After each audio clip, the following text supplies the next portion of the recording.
Hello students, let us start the new chapter, that is chapter 10, verbs non-finite types. So, a non-finite verb works with the subject of a sentence and to give a sense of completeness. So, non-finite verb works with the subject and it gives a completeness of the and it gives a sense of completeness. It indicates the tenses. Tenses means the past tense, present tense and future, and the person, the first person, second person and third person, and also the number, that is a singular and a plural in a sentence. So when we talk about the finite verb work with the subject of a sentence to give a sense of completeness, and it indicates the tenses, persons, the number and in a sentence. Okay.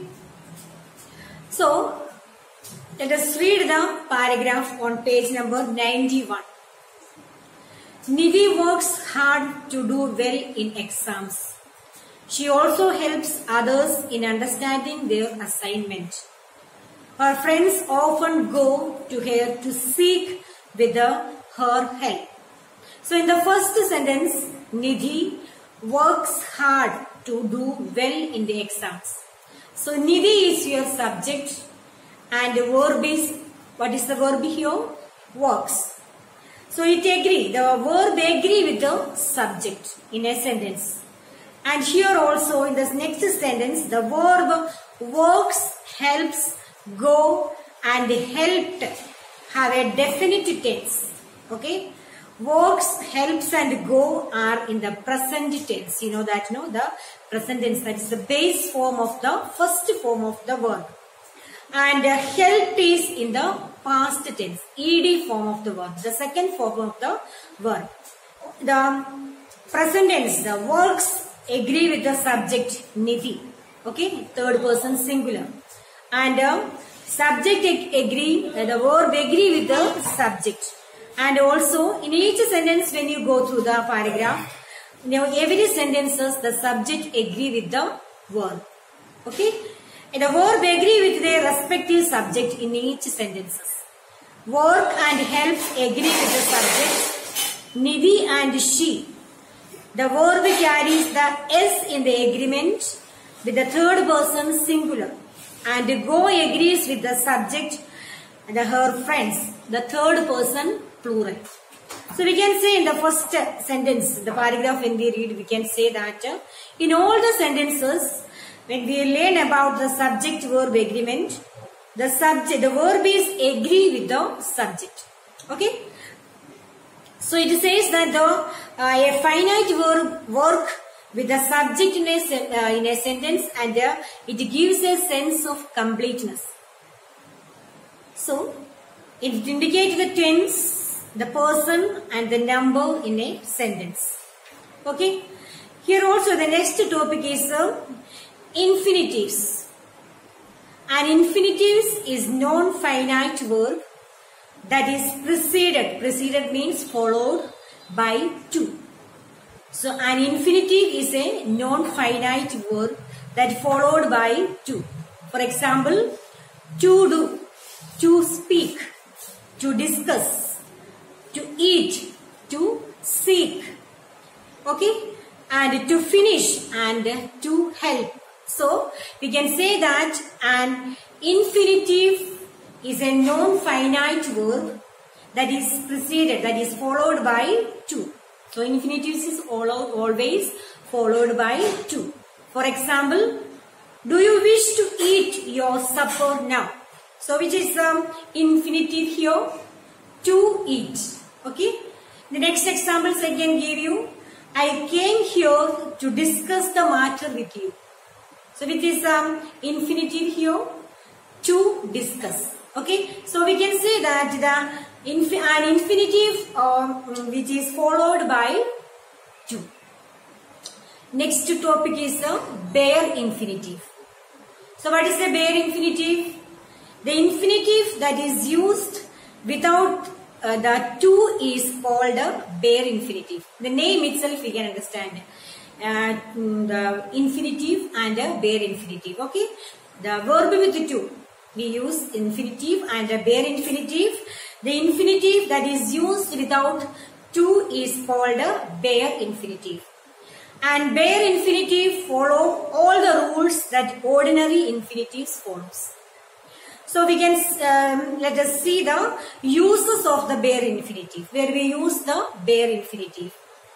After modal auxiliaries such as shall, will, should, would, can, could, might, we use bare infinitive.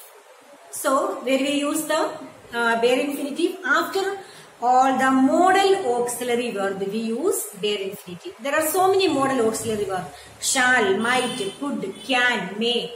All these are the modals. So after the modal auxiliary verbs we use infinitive. So you can say the example: I must go now. Which is the modal auxiliary here? Which is the modal auxiliary here?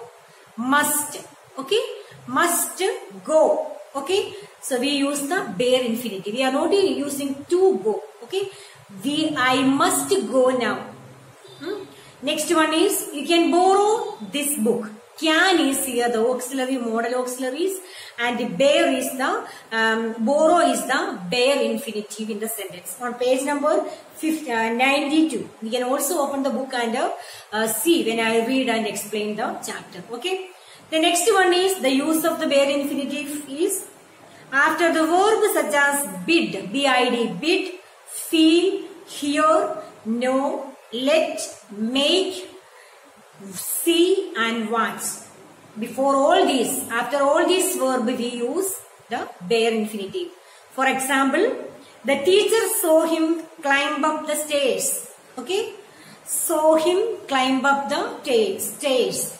Next one, I felt something slip past me. Next use of the bare infinitive, after, had better, would rather, sooner than, rather than. After all these had better, would rather or sooner than, we use the bare infinitive. For example, you had better arrive on time. Seema would rather climb the stairs than take a lift. Okay, children. So the next one is joining the sentences using the infinitive. How can we join the sentences using the infinitives?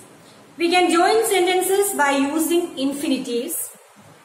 I know your result. I am very happy. So how to use the bare infinitive? Here, okay. I am very happy to know your result. To know is here the infinitives, okay. And the above examples, we joined the two sentences by using the infinitives to know. Which is infinitive it was here? To know. I know your result. I am very happy. These are two sentences when you join with the sentences using the infinitive. So infinitive here is the to know. I am very happy to know your result. Okay. The adverb to can also used along with the infinitives to join two pairs of sentences. When the two pairs of sentences, we have to join the two pairs of sentences, we use the infinitives. Okay. And the next topic is the participles. What is the participles? The participles act as an adjective or as the main verb in a phrase, in a sentence. Okay. Verb with the ing ending are called present participles. And the one which is ed or en ending for all the are called the past participle. So the participle is act as an adjective in a sentence or as the main verb in the verb phrase. And also you have to remember that Verbs with the ing ending are called the present participles, and the one with the ed or en ending from the are called the past participle. So past participle always end with the ed or en, and the present participle always end with the ing form. Okay. So for example, the present participle is used for forming the continuous form. I am going to your house now. I am going. Okay, I am going is the present participle in the sentence. Okay, I am going, the main word in the sentence. Going is used with the verb be to make the continuous form. Okay, going is used with the be form of the verb to make the continuous form.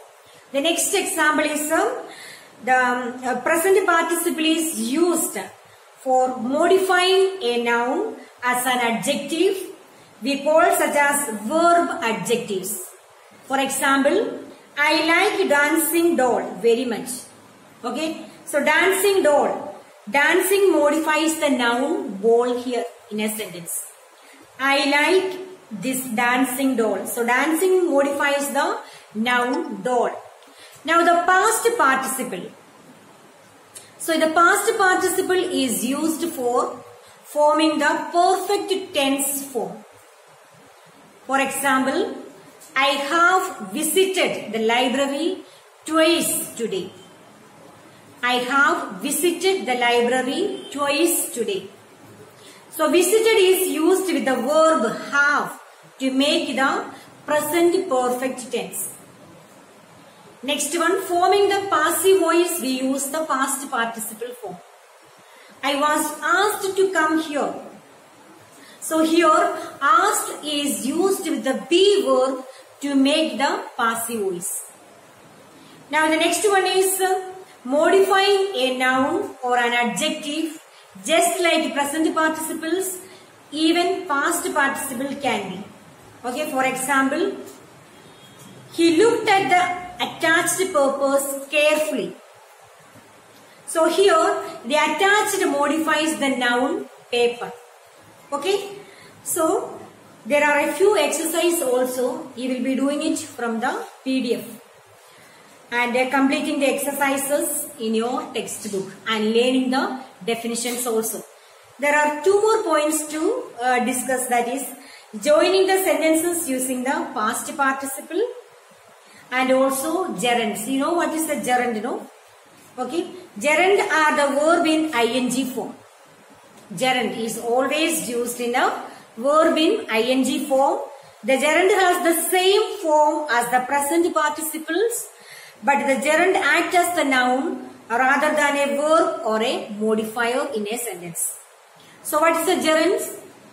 Gerunds are the verb in ing form. The gerund has the same form as the present participles, and the gerund acts as a noun rather than the verb or a modifier. So here I can give you a few examples you may understand. On page number 97. So the first one is walking is good for one's health. So the next one is one physical activity that helps you a lot is walking. I like walking. There are three sentences. Okay. In above sentences, the ing form of the verb is walk is used. In all the sentences, when we look at the three sentences, the verb is walk. Okay. So as the subject in the first sentence, it acts as the subject. Walking is good for health. Walking here in the first sentences, the verb, the walk is act as a subject. In the second sentences, as the complement in the complement. The one physical activity that helps you a lot in walking. It acts as a complement in the second sentence and as an object in the third sentence. You can read the sentences and understand it. Okay, children? That's all today. Read chapter 10 thoroughly and learn it. Read it and understand it and do the exercises in your text and write the definition in your copy from the PDF and prepare for the half yearly. Thank you for listening.